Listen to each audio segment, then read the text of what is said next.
Bonjour à tous et bienvenue sur ma chaîne YouTube. Je suis Virginie Noël, médium. Ça fait un moment qu'on se connaît maintenant et j'espère que vous allez tous bien. Alors je voulais vous parler de la séparation chez les flammes jumelles et notamment dans les couples flammes jumelles et savoir que cette séparation est beaucoup influencée par les énergies du moment. Beaucoup de flammes jumelles se sentent appelées, alors qu'elles soient en couple ou pas, elles sont appelées par la source et je comprends que le plan divin vraiment a énormément besoin des flammes jumelles maintenant et a besoin que les flammes jumelles se déplacent sur certains endroits très précis. Donc il y a des personnes, flammes jumelles, qui partent, qui sont en train de partir ou qui vont partir, qui se sentent appelées sur la route. Alors il y en a qui partent avec le sac à dos. Je connais beaucoup de personnes donc de mon entourage, mais aussi à travers mes consultations, je me rends compte que c'est un effet vraiment collectif en ce moment. Et il y a vraiment un appel de la source du divin qui a besoin des flammes jumelles. Et j'ai remarqué qu'elles sont souvent appelées à aller en Angleterre, en Écosse, en Norvège. Moi-même d'ailleurs je vais aller à Londres cet été et on sera nombreux à être sur place. Alors évidemment il y a aussi les crop circles, mais j'ai aussi senti que quelqu'un de mon entourage est aussi appelé à être en Angleterre régulièrement pour participer à l'éveil en Angleterre, parce que c'est un pays qui n'est pas si éveillé que ça, notamment au niveau de l'écologie. Par exemple, aux caisses, il y a beaucoup de sacs plastiques en Angleterre. C'est des exemples très basiques, mais effectivement, à chaque fois qu'on va dans un magasin, on se bagarre pour imposer notre sac en tissu, par exemple, mais aussi la malbouffe. Et c'est un pays où il y a eu beaucoup de crop circles, mais justement parce qu'il y en avait besoin, comme des piqûres de rappel, comme des symboles sur des points d'acupuncture en Angleterre. Et pour éveiller les Anglais, alors c'est peut-être à cause du Brexit, j'en sais rien, mais il faut savoir qu'en Angleterre, il y a aussi les deux lignes telluriques qui se croisent, la ligne Michel, et la ligne Marie qui se croise vers Stonehenge, à Webury, dans la zone où il y a tous ces crop circles, donc qui augmentent, je dirais, l'énergie tellurique de ces endroits qui sont très chargés en tellurisme. Donc normal que les gens qui aillent sur les crop circles ressentent des grandes énergies dans ces coins-là. Déjà, elles sont déjà présentes naturellement par le tellurisme terrestre, par le magnétisme de la Terre qui est naturel, qui est mesuré scientifiquement. Il est plus élevé à cet endroit-là.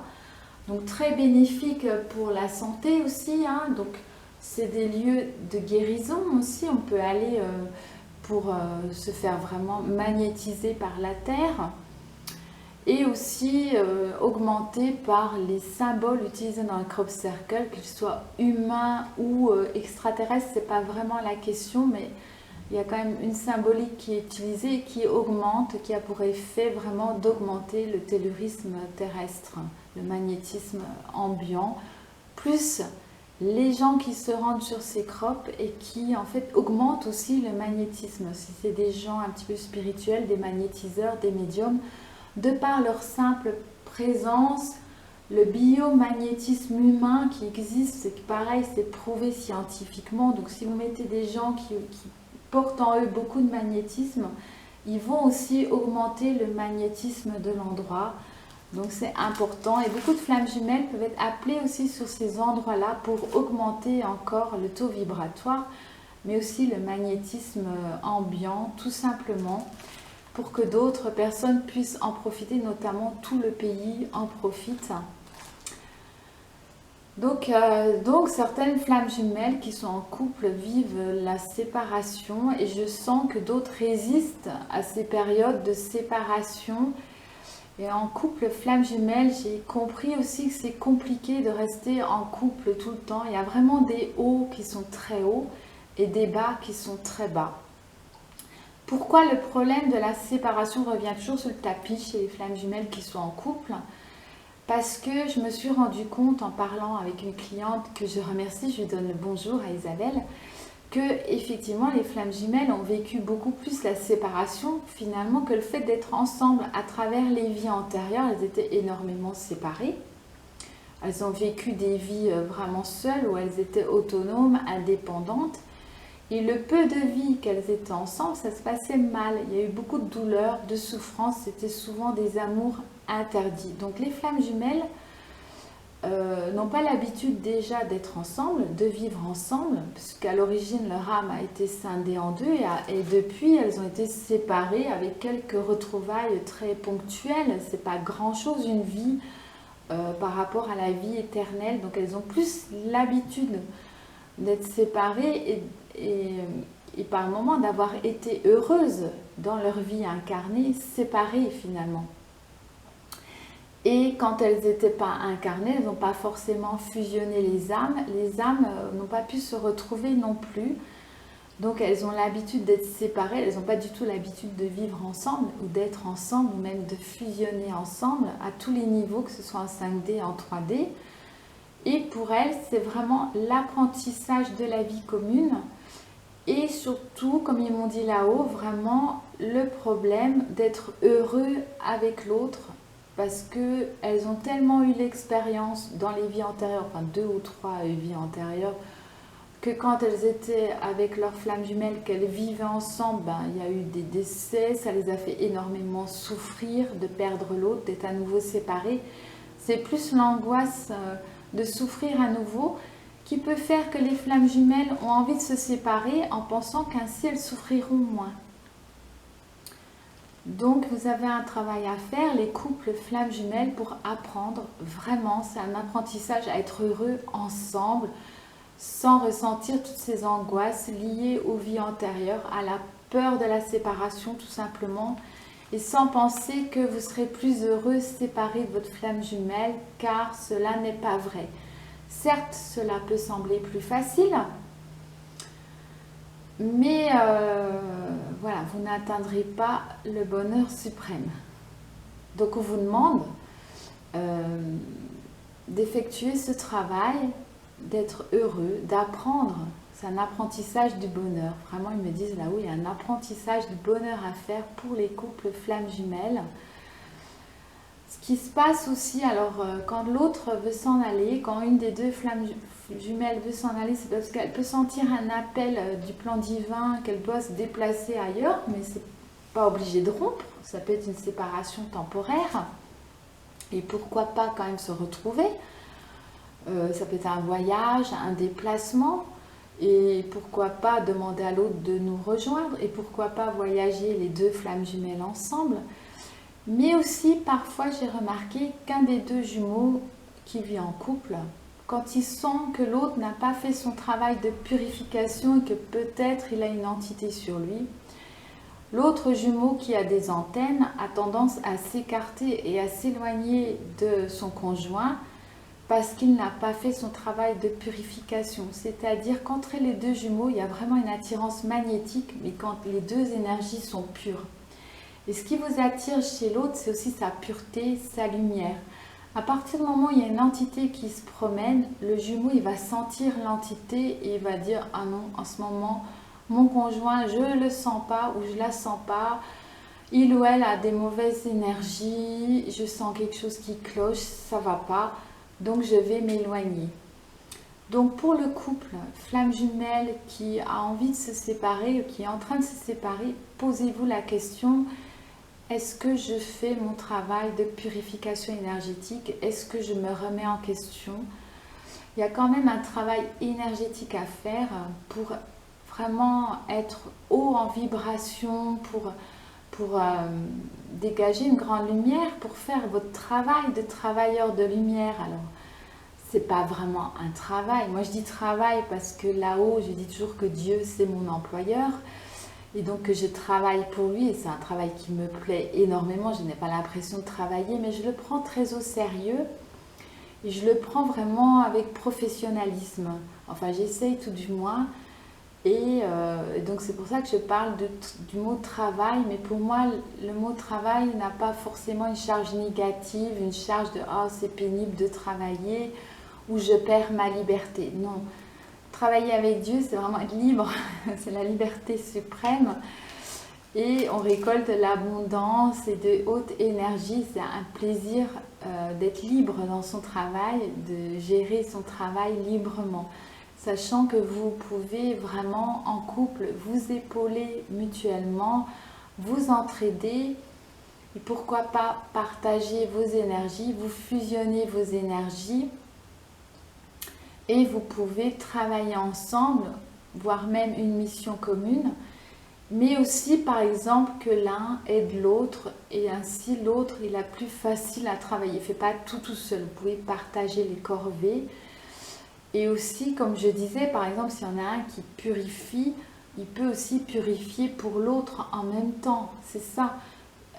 Votre âme a été scindée en deux parce qu'il y avait beaucoup de travail à faire. Donc apprenez à partager, je dirais, c'est pas les corvées, mais même le travail énergétique à faire. Pendant que vous purifiez vos énergies, purifiez aussi celles de votre conjoint en même temps. Avec son accord, vous gagnerez du temps. Pendant ce temps-là, votre conjoint, il peut très bien faire autre chose. Vous ne pouvez pas tout faire tout seul et c'est pour ça que vous êtes incarné dans deux personnes différentes. C'est vraiment un partage des tâches. Vous épaulez, vous entraînez, vous entraidez et vous entraînez, vous coachez mutuellement, vous purifiez aussi mutuellement et chacun a un petit peu sa part de travail. Donc celui qui purifie, il peut aussi purifier pour son jumeau au lieu de dire oui bah mon jumeau il a une entité sur lui, je le sens pas, j'ai envie de m'éloigner. Il peut faire son travail de purification et purifier son jumeau en même temps au lieu de dire bah il fait pas son travail de purification. Oui, parce que dans les deux il y en a un qui a un travail de purification et l'autre il va s'occuper bah, justement des entités du karma, enfin des choses négatives. Donc il y en a un qui est plus, je dirais, porteur du sombre et l'autre est plus porteur de lumière. Donc c'est à vous d'équilibrer tout ça. Donc le porteur de lumière, il va donner toute sa lumière à l'autre pour qu'il puisse briller aussi de toute sa lumière. Je sais pas si, je pense que je suis assez claire dans ce que je dis. Donc retrouver le bonheur d'être ensemble, de partager des petits moments amoureux aussi, des complicités, de l'espièglerie, des rires, rigoler parce que les temps sont un peu difficiles. Le travail de purification, pour ceux qui ne savent pas, j'ai mis en place des techniques faciles, j'ai trouvé pour vous des techniques faciles à mettre en place, qui ne prennent pas de temps, qui ne coûtent rien.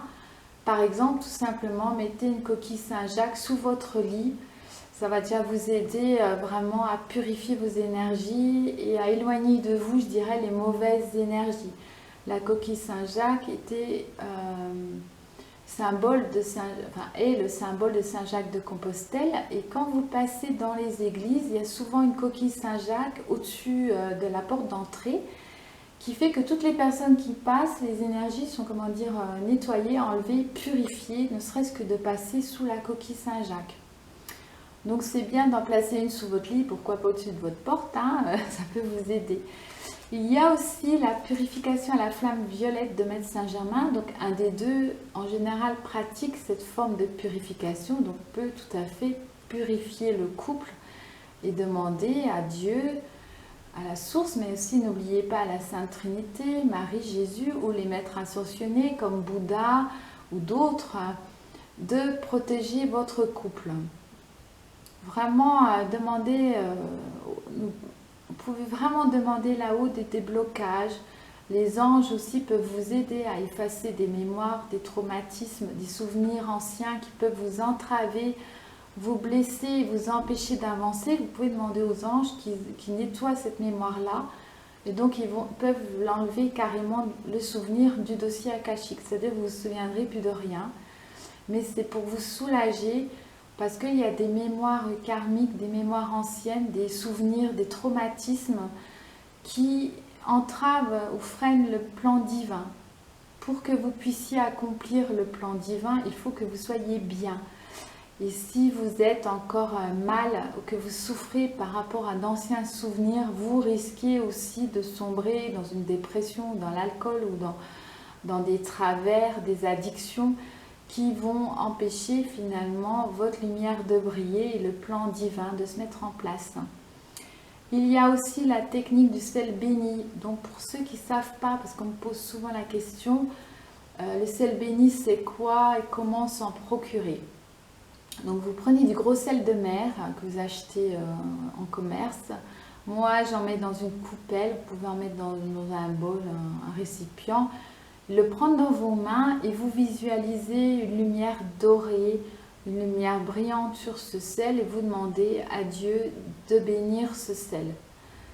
Et donc là, vous avez du sel béni. Donc vous pouvez l'utiliser une poignée dans votre bain. Vous y restez 20 minutes. Vous en mettez aussi sur votre chakra coronal, au-dessus de la tête, le troisième œil, les chakras.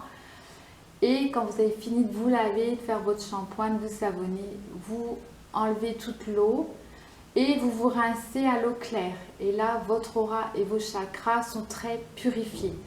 Ça n'empêche pas un soin énergétique. Moi, je fais des soins énergétiques pour vous. Je nettoie vraiment vos chakras, j'enlève des parasites astraux, j'enlève tout ce qui est négatif, dont les implants, les pieux astraux, les parasites, les entités. Et je travaille aussi sur le lien avec votre jumeau pour enlever les entités qui sont sur le lien. Enfin, je nettoie des mémoires karmiques, je répare les corps subtils. Je travaille sur tout ce qui est négatif et à réparer chez vous avec la source ou ça peut être un dragon, une licorne, une entité de lumière, un être de lumière qui veut bien se joindre aux soins, interviendra avec moi à ce moment-là vers vous. Le soin que je fais, en général, il se met en place sur 48 heures. Donc dans les 48 heures, vous pouvez avoir des petits symptômes ou des rêves, ou vous sentez qu'il y a des déblocages qui se font pour certaines personnes. D'autres ne ressentent rien, mais ce n'est pas grave. Le soin agit quand même sur vous et vous pouvez aussi avoir des déblocages, des situations qui sont freinées, qui sont bloquées, où vous sentez que vous n'avancez pas, que vous stagnez ou que vous n'y arrivez pas. Les déblocages peuvent se faire dans les semaines ou les mois à venir. Ça, c'est tout à fait possible. Tout ce qui est magie noire, magie vaudou, j'enlève aussi, sachant que des fois, il faut 2-3 soins parce qu'on enlève, personnellement, j'enlève le plus gros dans le premier soin et qu'après, je vais enlever ce qui reste. C'est un peu comme un oignon, on enlève plusieurs peaux en fait, hein. Il y a des strates, des couches et on travaille sur ces différentes strates et couches. Donc ça ne se fait pas forcément un seul soin, ce serait trop intense pour vous. Et la réception du soin pourrait être un peu difficile pour vous. Donc voilà, les flammes jumelles ont tendance à vouloir se séparer en ce moment. Donc ceux qui sont célibataires partent sur la route avec le sac à dos, il y en a beaucoup. À savoir aussi que là-haut, parfois ils peuvent demander des périodes d'abstinence, ça peut être 3 ans, 3-4 ans, hein, où la flamme jumelle reste seule parce qu'elle en a besoin pour sortir de tous ces cercles vicieux qu'il y avait avant, pour faire vraiment peau neuve, pour entrer vraiment dans l'amour de sa foi. Et la foi, l'amour suffit. Alors pour répondre aux opposants, nous ne sommes pas des croyants, ça dépasse les croyances, c'est vraiment des choses. La foi, c'est quelque chose qu'on expérimente, qu'on vit vraiment intérieurement. Ça dépasse ces simples croyances, c'est vraiment de la conviction profonde. Et aussi des études. On étudie dans les livres, les scientifiques, on regarde des conférences. On ne dit pas forcément n'importe quoi, n'importe comment. Et je dirais aux détracteurs, par exemple ceux du Crop Circle de Sarah Troff, par exemple, qu'on voit qu'ils ne sont pas du tout renseignés sur le magnétisme de la Terre, ni le biomagnétisme, le magnétisme humain, et que finalement ils n'y connaissent rien, et ça se voit. Et que voilà, moi je me suis renseignée d'un point de vue scientifique aussi, pour trouver aussi des explications scientifiques. Après, on peut aussi analyser le dessin des crop circles, on peut analyser la symbolique, parce que dans toutes les cultures, toutes les civilisations, par exemple en Égypte, on a beaucoup utilisé les symboles, la symbolique, et que derrière, il y a comme un pouvoir magique, hein, il y a un pouvoir en tout cas des symboles, très intéressant à étudier, avec pourquoi pas des messages, mais quand on est dans l'art, comme moi j'ai fait des études d'art, vous nous mettez n'importe quelle peinture, n'importe quel dessin, même si c'est un crop circle, on va étudier par exemple le fractal, parce que dans la nature on sait qu'on retrouve beaucoup de fractales, qu'un crop circle ça peut être un art plutôt éphémère, donc on va analyser le côté éphémère, on va analyser le dessin, les tracés, la géométrie, la symétrie, les symboles, et pourquoi pas interpréter d'une manière plus personnelle aussi, donner différentes pistes d'interprétation, et on peut aussi voir les effets sur les personnes qui vont sur les crop circles, l'enjouement, le mystère, comme le mystère de la Joconde, ça peut vraiment interpeller, interroger des personnes qui ne sont pas naïves, qui essayent juste de comprendre de quoi il en retourne et qui étudient sérieusement le problème. Sachant que le magnétisme, je l'expliquais au début de la vidéo, on le retrouve naturellement sur des lieux et avec les gens qui y vont, il est augmenté aussi de manière naturelle. Après, on peut rentrer effectivement dans d'autres dimensions spirituelles, mais ça c'est propre à chacun, à sa foi, à ses convictions, à sa religion. Et là, je ne parle plus de simples croyances, comme si nous étions des gros naïfs. Non, on a vécu, on a étudié, en général, il y a même des scientifiques avec nous, on discute énormément, on partage les informations. Alors pour les crop circles, c'est peut-être un humain qui a fait ça, mais je pense quand même que c'est quelqu'un qui est spirituellement élevé, parce que vraiment les dessins sont beaux, il a la maîtrise de son art. C'est comme un artiste, quand vous êtes devant un beau tableau, ça élève, c'est la culture. Et quand le spectateur il regarde, ben, il élève son niveau, ne serait-ce que intellectuel, culturel, mais aussi les émotions, ce qu'il ressent. Ne me dites pas que devant un tableau de Kandinsky ou de Van Gogh, vous ne ressentez rien. Et peu importe qui l'a fait finalement, hein, c'est ce que vous êtes devant une œuvre d'art, ce que vous ressentez et ce qui travaille en vous.